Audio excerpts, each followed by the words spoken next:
All right, well, we've got about a minute.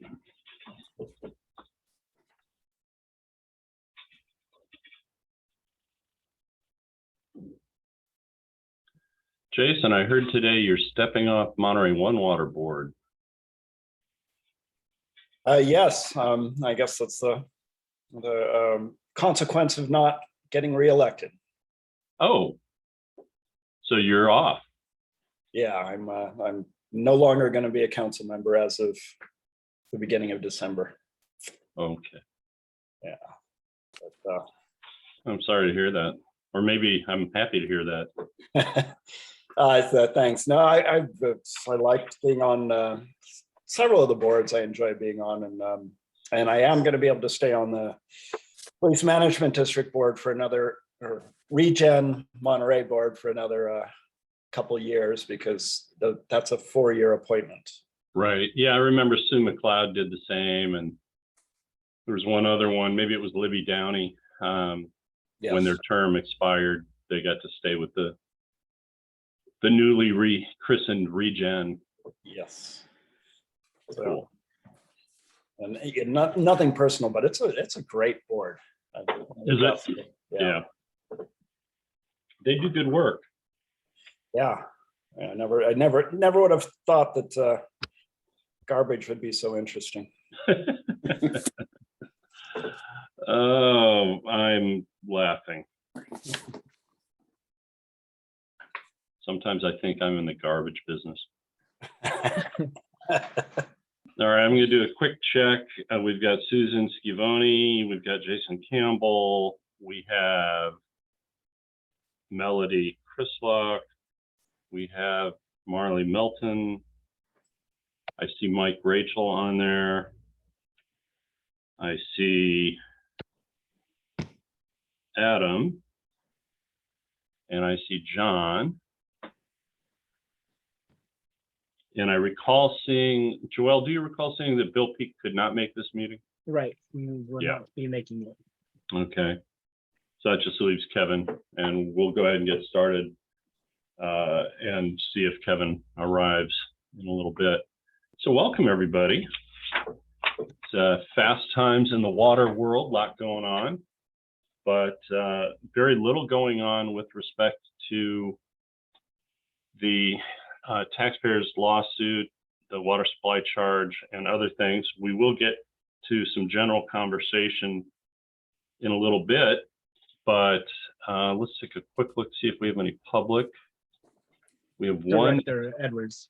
one attendee, Director Edwards. Yep. So with that, I don't know, Joelle, if you want to make it formal and do a roll call. I did identify everybody who's with us. Commissioner Urquhart. That's it.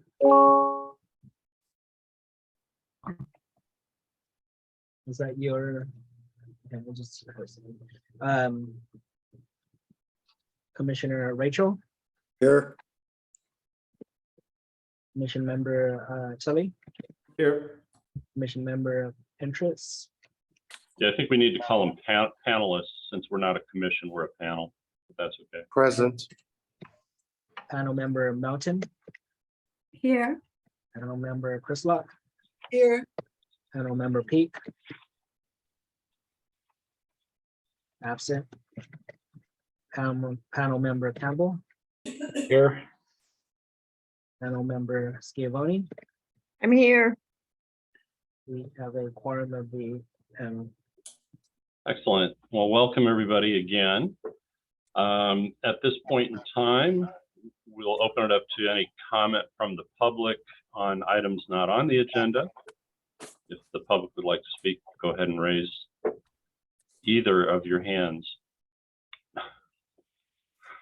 All right, seeing none, we'll move forward. Oh, we have a panelist question, Dave Laredo, or was that just inadvertent? Oh, that was I was intending to open the panel participant screen, so my apologies. Okay, terrific. We now have a second caller who's in on a phone line, just so you know, or a second attendee.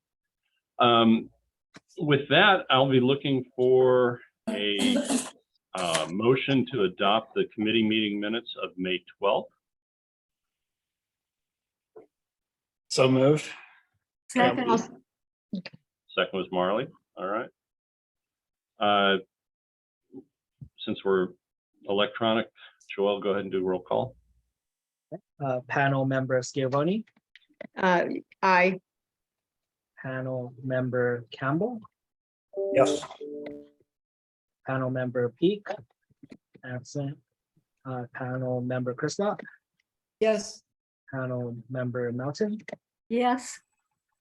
panel member Pinterest, Yes. panel member Tilly, Yes. panel member Rachel, Yes. panel member Urquhart, absent. The motion is adopted. Excellent. Thanks. Item 2 is an overview of projects funded with water supply charge in fiscal year 2022-23. This came about because at our last meeting in May, we gave you a glimpse of the budget. The budget hadn't been formally adopted. So I just wanted to describe what we have targeted for use of the water supply charge for the current fiscal year. I think it was pretty well described in the packet. It's Pure Water Monterey expansion, Pure Water Monterey operating reserve, completion of ASR phase 1, primarily landscaping and fencing. We still have money in support of the Cal-Am desalination project. We have other water supply projects, which is the modeling of the Carmel River, as well as some modeling for Seaside Basin. Local water projects, I have some concerns that the city of Seaside's really not ready, and this local project grant will likely go unused, but we did approve matching monies for a recirculating fire training device through Monterey Peninsula College, and just Monday night, some additional monies for a dry weather flow capture and reuse in the city of Monterey. We're wrapping up the Los Padres Dam and Reservoir long-term plan by the end of the calendar year. And then we've been coordinating the IRWM, which is the regional water management planning process, integrated regional water management planning process, which is benefiting other jurisdictions and agencies, but our management of that or coordination of that, it's about $100,000. The dollars going out to the other agencies are in the millions. Those are grant funded. Our management of this program is funded through the water supply charge. And then there's a few other project expenditures listed in the staff note. And I just wanted to open up in case any of you had questions as to what these are. Obviously, the total all adds up to more than the water supply charge itself brings in on a budget basis. And we also charge off our people that work on water supply projects. So, once again, we'll run a deficit in the water supply area relative to the water supply charge. But, as we've talked about in the past, we make that up with our user fee, our property taxes, and other fees and charges when we have to subsidize one division or one area over others. But I do foresee that we're winding down in terms of large scale investment. So any questions, comments, or discussion on that item?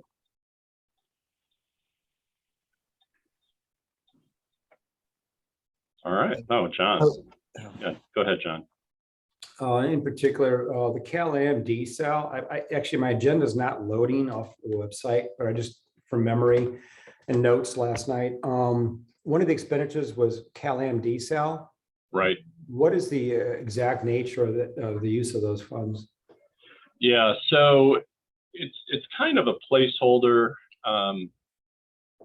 Prior to, it's been 3 years now, we, the district, were going to finance through non-recourse tax exempt debt a portion of the desal project if it would move forward. Then CalAm managed to get about 379 million committed through the state. Joel, there's a note from Kevin. I got it and I responded to it, so. Okay, great. So they got a commitment of 279 million from the drinking water state revolving fund, which is super low cost debt.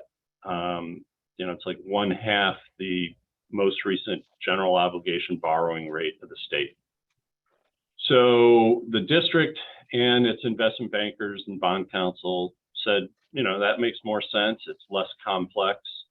So let's back off. So when we were doing that financing, because its whole nature is very complex, we had several $100,000 allocated to writing the indenture, the bond counsel work, and underwriting the financing. And then of course it languished, but we kept 50,000 in there. So even though we, you know, and we actually filed a letter saying, hey, we agree that that's a better public financing route than our non-recourse financing. So we'll politely back out of doing a financing. But we kept 50,000 in there just in case the intended use plan went away or we had to revisit it and bring somebody back on board. And then the project languished for a while. And so we dropped that 50,000 to 30,000. And I can tell you it may come back. So if the desal project gets approved, moves forward, as of right now, or as of September, the 279 million has been rescinded by the state, and it's no longer in the intended use plan of the drinking water state revolving fund. So there's a chance they can get it reinstated, but it was rescinded due to lack of progress. And so they would have to, we're not sure if they have to reapply or they can just reboot their former application. You know, it's obviously controlled by budget and how much money is available. So we're keeping this 30,000 in here in case we have to restart doing a public financing, because in the event that state revolving fund monies are not available. But that's all it is a placeholder. Thank you. How about the Seaside Basin model? You know, how does that differentiate itself from the one that was just accomplished by the Seaside Basin, the master? Yeah, it's a very similar model, but we use it for pure water Monterey modeling. You know, there are inquiries that we would make that are different than what the water master might make. And so we've got being done to refute the report by any chance? Well, the report kind of refutes itself. I mean, it's based on false assumptions, so it's really kind of not useful, except for the purposes that it was intended to be used. But I don't think we need to refute that report. Mm-hmm. And then I'll ask my last question, I think here. Are any of these expenses currently being reimbursed through existing water purchase agreements? Or right. Are the proposed? Yeah, all of these are not being reimbursed. So we have another series of projects that are reimbursement projects. So there's a specific phase of aquifer storage and recovery that gets reimbursement. There will be, so I mentioned under the integrated regional water management plan policy, all of these individual projects, so City of Monterey dry weather, Carmel River free, those are reimbursed by grant proceeds, but the district coordination to apply for the grant monies and then distribute those grant monies is not covered by the grant. So the coordination is identified here, but the projects are elsewhere. Okay. Maybe Jason's raising his hand to volunteer for Seaside to pay that piece. Yeah. Jason, you have some comment or discussion? Thank you, Dave. Yeah, hold on, let me get myself off mute. Just a sec. Now you're mute. There you are. Yeah, I had to bring the microphone button up from the bottom of the screen. Anyway, those are all great questions. Thanks, John. And no, I was not volunteering. But I'm just curious about the Los Padres dam alternatives, and it says it's coming out at the end of 2022, which is fast approaching. Do I need to hold off until that comes out to hear about it, or what's the? Yeah, no, we'll do a summary presentation at our board, and we'll try to make it available. The interesting thing is it started with some pretty grand expectations. Could you sluice silt through the dam and down the river? Could you dredge silt, restore storage, put the silt kind of below the dam and wait for flood level waters or rainy season to carry the silt down the river? Could you raise the dam a few feet to gain storage? In all of these, then what would be, or could you tear the dam down is an option. Do nothing is an option, which would eventually be similar to San Clemente Dam, a completely silted in dam. Could you tear the dam down and move the water rights downstream? So all of those then have with it, if you leave the dam in place, what can you do for upstream fish passage and downstream fish passage improvements? Currently, there seems to be enough data that supports that despite having a downstream, kind of think of it as a corral, we call it a behavioral guidance system, as if we are in the minds of steelhead, right? And we know how they behave. But there's a series of buoys that kind of steer swimming fish towards basically call it an elevator that's in the reservoir itself, and then moves them to a location that puts them in a PVC pipe, and they go shooting down to the plunge pool at the base of the dam. It's kind of a little slip and slide for fish.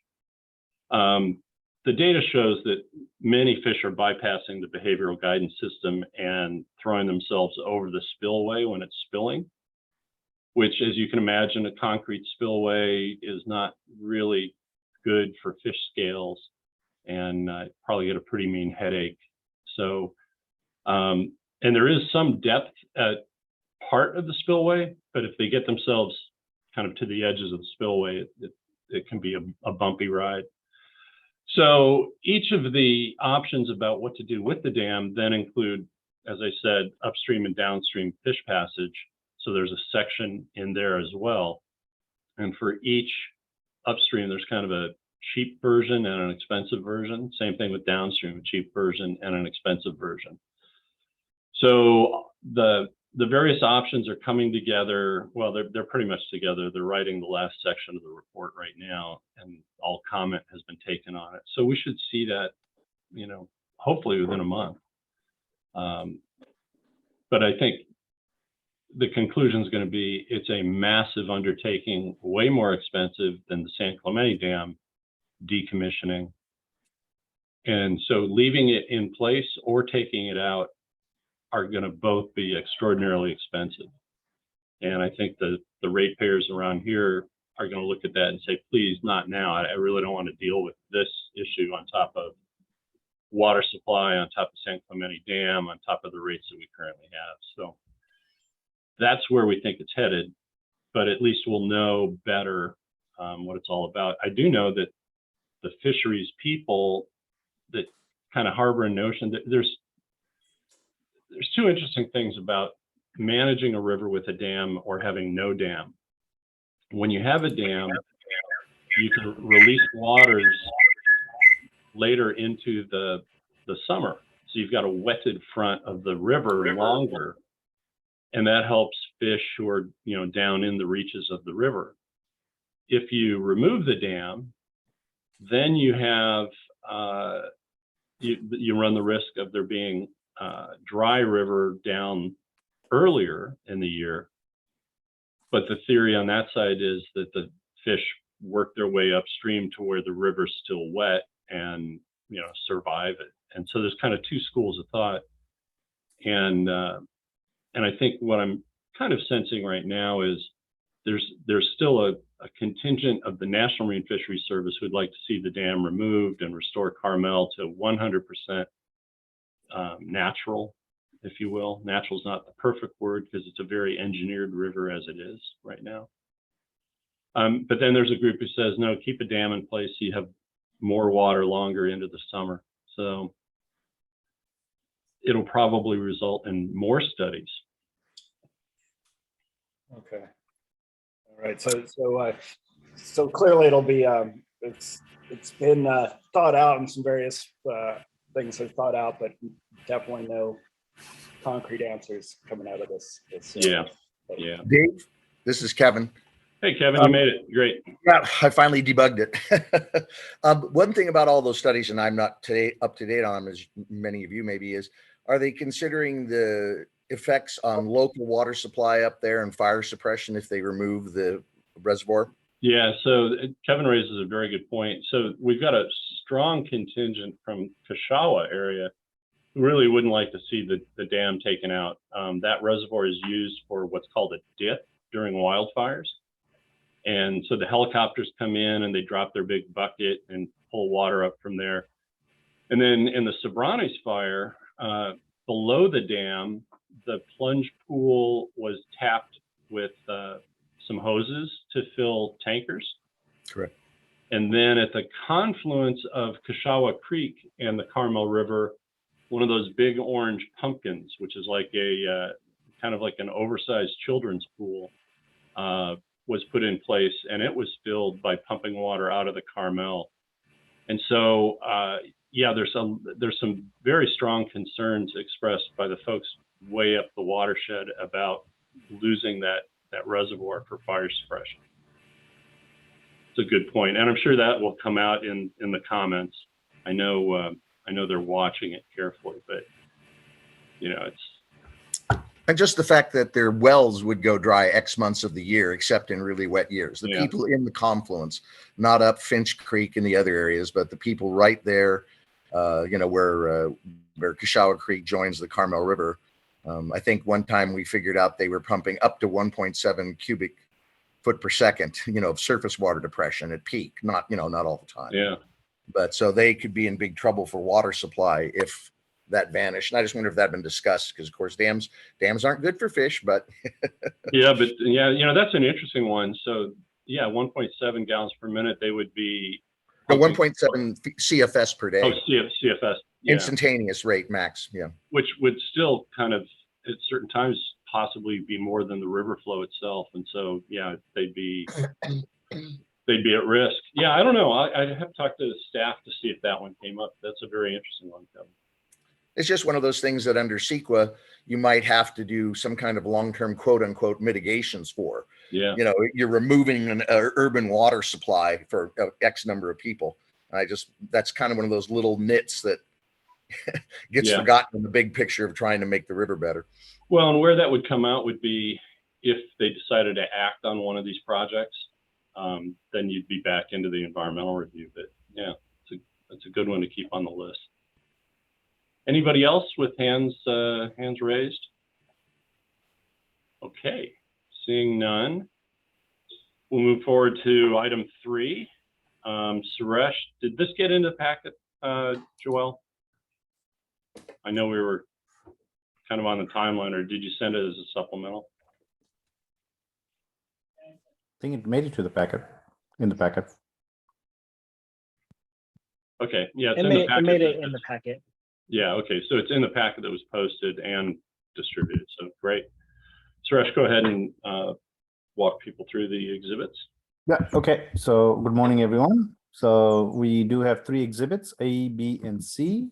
That was included in the packet. Exhibit 3A is basically takes into account the water supply charge collections And for 2021, and I'm sorry, on the numbers far left side should be 21-22. It is 21-22.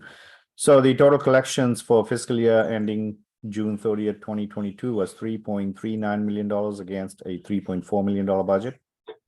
There are no collections for this current fiscal year because the first collection of receipts will come in December. But it has been budgeted at $3.4 million. So that's a fairly simple exhibit. Exhibit 3B, on the far right-hand side, you'll see the two columns, which is the 21-22 budget against the 21-22 unaudited actuals. We have closed our fiscal year books, and so those are the numbers reported for the fiscal year ending June 30th, 2022. On the left-hand side, the two columns, you'll see 22-23 unshaded one is the budget, and then the shaded one is the again the unaudited actuals, but that's through September 30th, 2022. So you'll see on the collection side, it's So really meaningless at this point, right? It's only 3 months. yeah, because you don't have any of your property tax coming in, you don't have any of your water supply charge coming in. So we only sales you'll see the big number is the PWM water sales, which is the pure water Monterey water sales, but then there's an offset for that on the expense side for the same amount. So that's just simply a wash in and out. But yeah, as Dave said, really is meaningless for the first quarter. In December, we will see some numbers jump up. We will have at least 60% of our water supply charge collections and also about 60% of our property tax. On the expense side, on the normal operating cost, it's fairly consistent because we have the labor cost, the supplies and services cost. But on the project side, again, you won't see very many expenses for the first 3 months. The only big ticket item you'll see is that $1.9 million on the water supply charge. I mean, on the PWM water purchase. But as I said, that's just an offset to the revenue. So those are the first 3 month numbers on Exhibit 3B. And remember, this is the form that many members over time have said is too complicated because it includes all sources of revenue that go into the water supply function, all expenses related to the water supply function, including things like, you know, down under the project, the Pure Water Monterey project water purchase. Well, that's going to be offset up in the revenue side by Pure Water Monterey water sales. And so there's a lot going on in here, which is why both the next chart and then one that we're going to talk about under item 5 might be a little simpler. So that leads us to Exhibit 3C, which is, as Dave said, this is the simplified version. You'll see on the revenue side, water supply charge 0 for 23. And then also for 22 and 23, you'll see the asterisks. And the reason for that, these are unaudited numbers right now. As soon as the audit gets finalized for 22, that becomes the final numbers. On the expense side, you'll see all of those expenses for the 22, that's a full year. And again, for 23, it's only for the first 3 months. And then, of course, the surplus or deficit. No revenue came in for 23, so obviously it's going to be a deficit for now. And then other revenue sources, basically the project reimbursements. And then, as David mentioned, the PWM water sales. So we show on the expense side the water purchase, and then in the bottom, we show the other revenue sources for the PWM water sale. So that's just a net wash. So the difference or deficit for 23 for the first 3 months is 685,000 so far.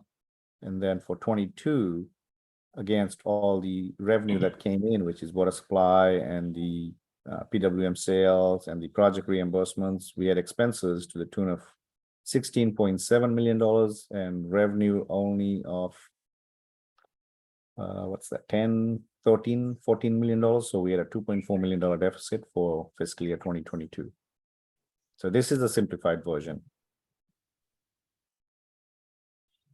Any questions, comments, or other? Okay. Just a thank you to Suresh for putting this summary together. Yeah, I think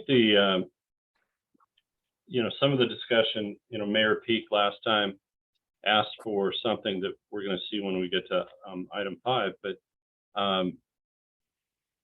at least presented in the Exhibit C method is you only have the water supply charge at the top, and then it kind of asks the question, what can I get for that? And then you kind of see like, yeah, you can't get everything you want for that. Of course, the water sales and the receipts from the water sales, that's such a big number that it can kind of overwhelm all the other stuff. So even taking that out probably would have some benefit to help people just understand the capital side of things. But anyway, anyone else? John Tilley, go ahead. Muted. Yep. Jason, why don't you go ahead? You already started. Yeah, thanks. But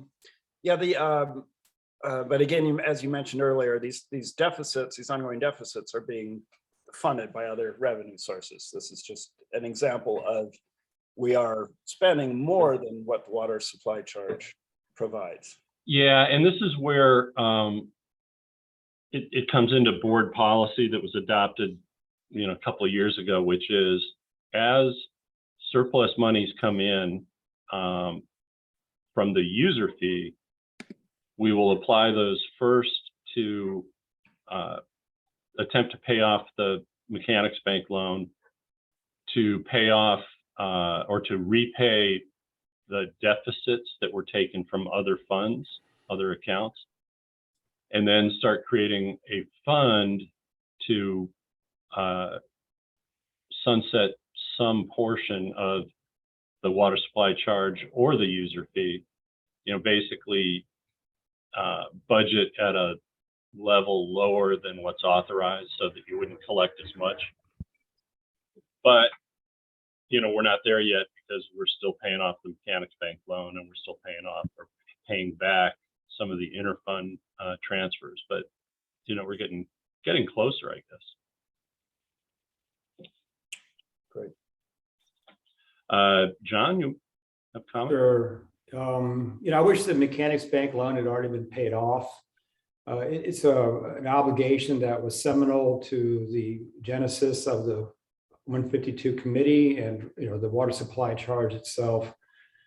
It's incredible what you have ahead of you with the budget, with the amount of variability that exists within it, in many different inputs. And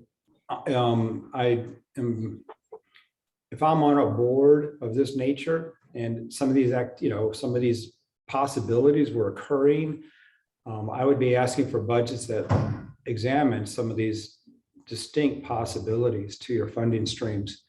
And the water supply charge in particular stands out as a funding source that is deeply at risk. So it's just, we see this coming through. We see the usefulness of the funds.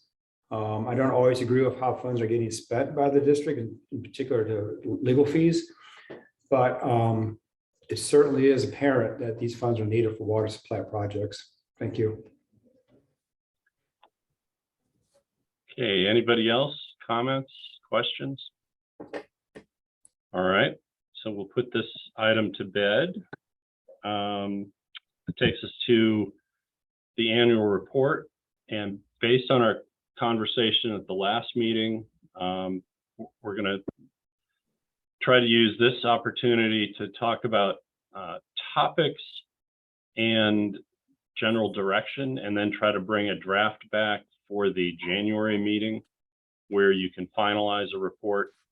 And if we're really good about it, we'll get that to you many weeks in advance so that you can actually perhaps exchange some drafts during the interim, and then what goes into the January package will be kind of a super draft that everyone's had a chance to work on a little bit.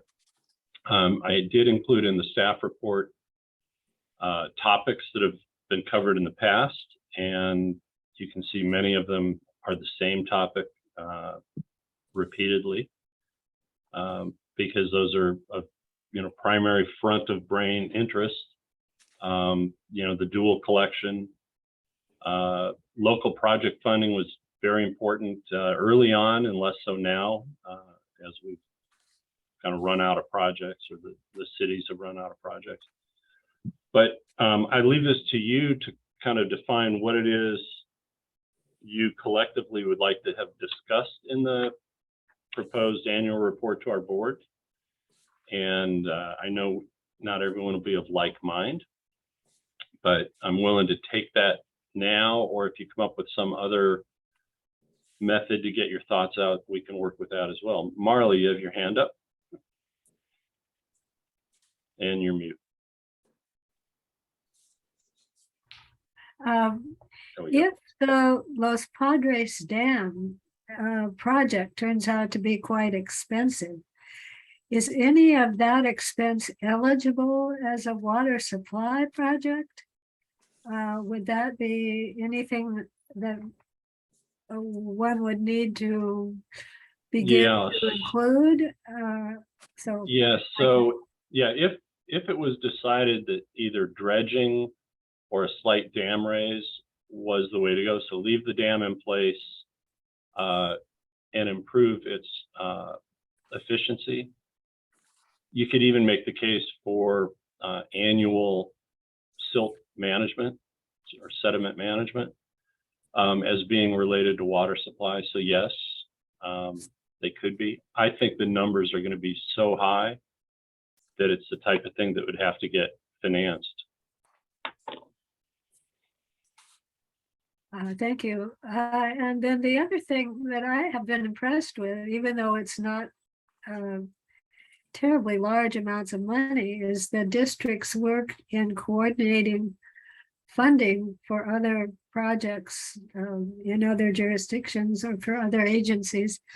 And I didn't know if that was likely to increase, decrease, stay the same, and so forth.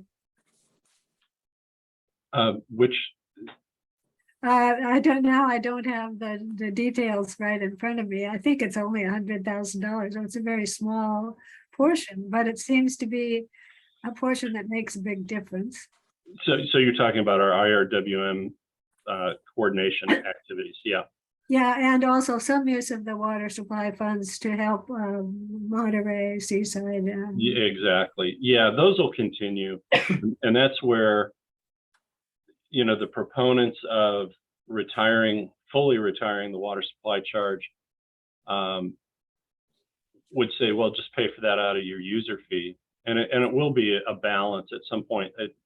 If we left the user fee at its current level, yet let CalAm rates continue to rise, which they're doing. I mean, we're in a rate case right now, and you know there will be a 20+% increase over 3 years. So if you're taking a fixed percentage on an annually increasing amount of revenues, we would hit the point where the district really can't, you know, in a clear conscience, spend all that money. So that's where the idea of sunsetting comes from. I can tell you the water supply charge itself is very secure because of the way we developed the collection mechanism. But at some point, we'll be able to identify excess revenues from the user fee and property taxes. And we can shift some water supply function to that, allowing us to decrease, you know, the water supply charge. So Marley, we wouldn't drop those local programs. If, you know, in favor of just getting rid of the water supply charge, we'd have to be able to make sure that we can still cover that from some revenues somewhere. Thank you. And one more question, which was, you have mentioned several times that there is money owed kind of from the user fee to other funds. Is that correct? Yeah. So we have 3 funds or functions in our accounting, and it's water supply, conservation and permitting as one category, and then environmental, which is, you know, mitigation program expenses. And the user fee heavily funds those other 2, and then subsidizes the water supply function a little bit every year. And actually you'll see that in the exhibit for item 5. Thank you. John? You're on mute. Sorry about that. Thank you. On the report, I would like to ask the other commissioners to indulge me so that I can feel that I'm being expressed in them. In the 3 points that are given, I take up, I have a different point of view than is being expressed, and I would like to be able to include my opinion in the annual report. So I would also therefore ask for some time to work to develop that thought set and provide it to you, Dave, and to the group at large, so that different points of views can be seen here. Yep. Yeah, and I think that may be an approach, which is everybody go back and in the next 4 weeks just send me an email with your thoughts. I think we would want to make them available to every member of the panel just to see what people are saying. If you'd rather have some more time, we can do it that way, and I can send out reminders, or Joelle can send out reminders. Susan, you've got your hand up. Yeah, I just wanted to, well, my thoughts were this. I know that they're talking about the dam, possibilities for doing something with the dam, and I'm assuming that they're looking into some of the infrastructure monies that may be available from the federal government and the state. If that could be something that we could get some information on. I don't know what that would mean in terms of next year's budget, if they do decide that. I know we're way down the line from that, but there seems to be time to start discussing some of those funding sources if there is going to be some changes. Yeah, I think what's going to happen is the funding sources, the Build America things and all the infrastructure packages are going to be outrun by a decision on Los Padres Dam. In other words, everybody associated with having to make a decision on Los Padres Dam is probably going to kick that can a little further down the road. Okay. Because it's going to be a big number. So it won't be something that's going to be really addressed in depth wise. Not within a year. Anytime soon. Yeah. Okay. Exactly. So that wouldn't affect our annual report issue. No. Okay. The other thing I wanted to ask about was the actual June 2023 is the date to pay off or refinance the Mechanic Bank loan. So has there been some exploration about what the pros and cons of that are? We're now in a period where we've got higher interest rates and inflation. So I just don't know whether there's some information around that the committee could look at or take a look at that.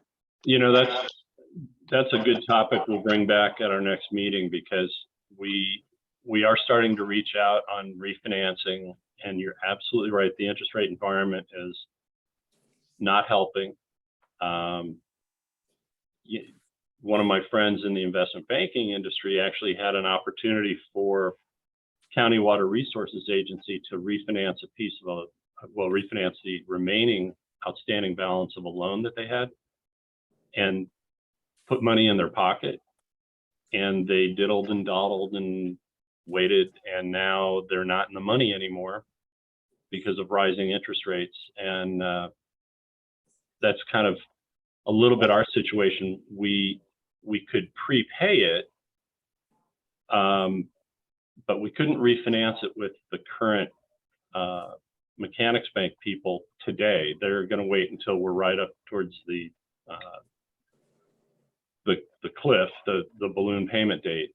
And so we don't know what interest rates are going to look like, 7-8 months from now, which is a real important point. And I do think that's probably worth discussion, because the internal cost of borrowing for us, I don't know, Suresh, is it LAIF that, we'd be precluding LAIF if we used our cash reserves. And LAIF is local area investment fund, or local agency, excuse me, investment fund. And I don't know, what do we earn on that? Yeah, we basically do average rate of return, Dave. We basically do take LAIF into account as well as our staggered CD, broker CD rates Yeah, as our well. CDs.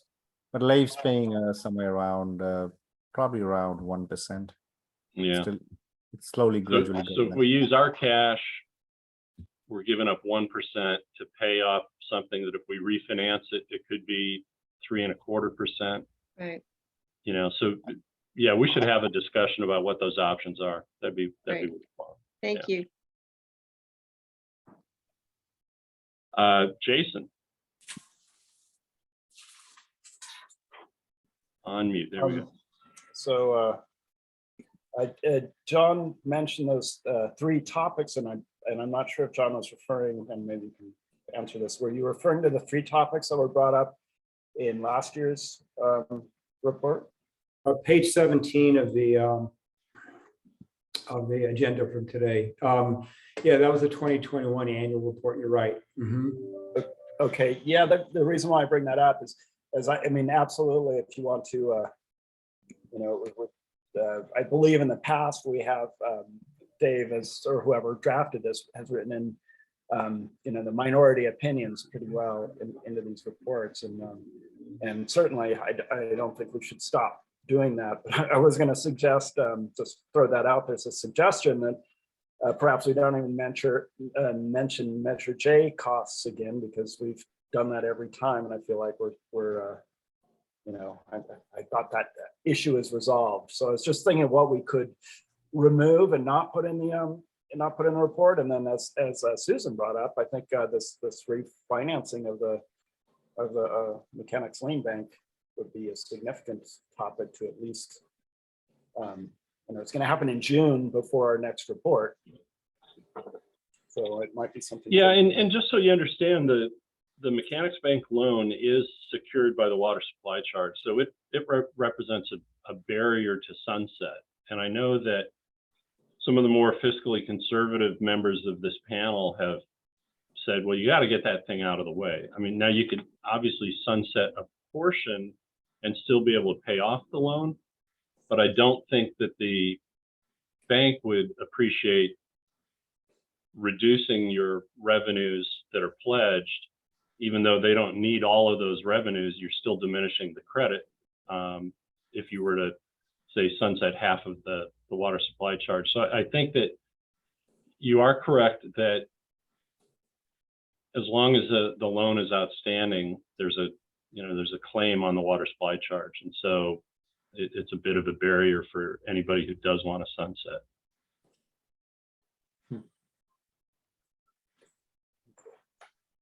Okay, well, just if we have a thorough discussion at the time of, you know, before we submit our final draft of this report, maybe we will at least give our opinions on how to handle how we think the loan should be handled. Okay. All right, so let's do that. I'll make sure we send out some reminders to get your thoughts in, and we'll just share them with the whole group when we kind of close it off, and then we'll work on drafting something that reflects both sides of the tracks on that. Okay. Thank you. Good. Anybody else? All right. Well, we can close that one out. And that brings us to something that looks like it's out of order. Oh, I see. Yeah, I'm looking at this Exhibit A. That's right. Last year was the first time we included a kind of a financial statement with the annual report, which was a great idea. I can't remember who came up with that, but that was useful. And then we also included that Exhibit B, or the third item from item 3. So those were, you know, useful additions to the annual report last year. Moving on to item 5. So Mayor Peak asked for something that we ultimately figured out we can't offer, and I think it's because he lives in a world of city finance where it's easy to say, you know, okay, the TOT goes here, this goes there. We've got this project is in a specific fund. And so it's much easier to track what project was funded by what source. And I don't know if Suresh, if you can weigh in on that one, but you know, we pretty much determined that it doesn't work that way for us. Yeah, the cities usually their finances are basically specific special purpose funds. So like they have parking lot, parking light fee or fund, they have a road fund. So they're able to differentiate. Ours is totally different. Ours is at a fund level and not special purpose fund for each individual task or projects. Yep. But what I did here is I summarized in a much more summarial fashion where the water supply expenses are and where the water supply revenues are.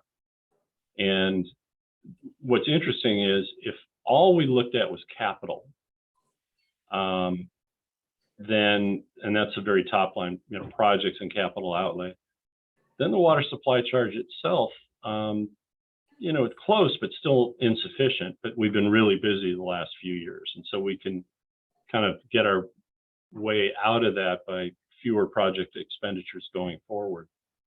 But, you know, as I've mentioned before, we actually bill the people who are working on water supply, water quality monitoring. You know, we have guys in trucks that go around and they're reading reservoir levels, they're reading groundwater levels, they're doing, you know, water quality testing, you know, all of these things related to the water supply function. So we have personnel, we've got professional fees, we have certain project operations costs, and then we've got, you know, the loan principal and interest on the mechanics bank loan, and all in through March 31st. So I haven't updated it through September.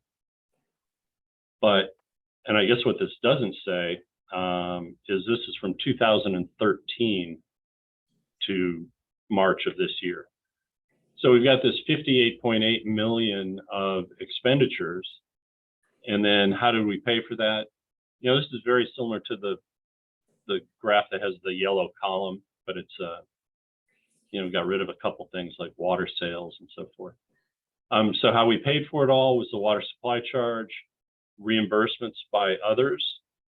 And when we took down the Rabobank loan, about $1.5 million, that 1.496 was put into just the general project fund to be made available for things related to water supply.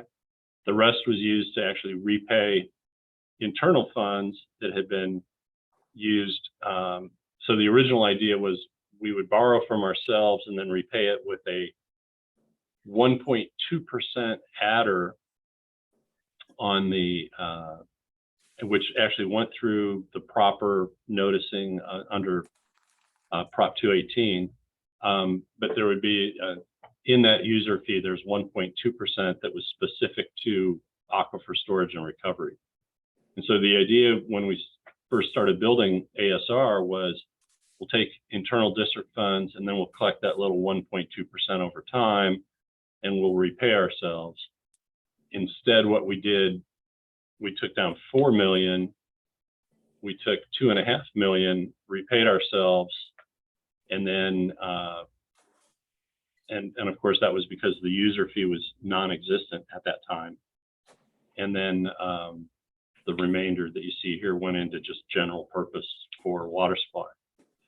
We did get some grant money. And what you don't see are the grants that, for example, applied to construction of Pure Water Monterey and so forth. This grant money is just kind of internal to the district's water supply operations. I think most of that grant money was a federal grant for drought planning, kind of regionally in the North County. But then here you see user fee. We have applied 3.9 million during that time period and about 5.8 million of interfund borrowing. So if we were to stop today, we'd be wanting to repay that 5.8 million of interfund borrowing and the remainder of the Rabobank/Mechanics Bank loan. And then we have, you know, free money to start paying down other things. And if you were to go back to the last chart in the previous item, even though it's sideways, what you'll see is that annually we've been using, if I can contort myself here.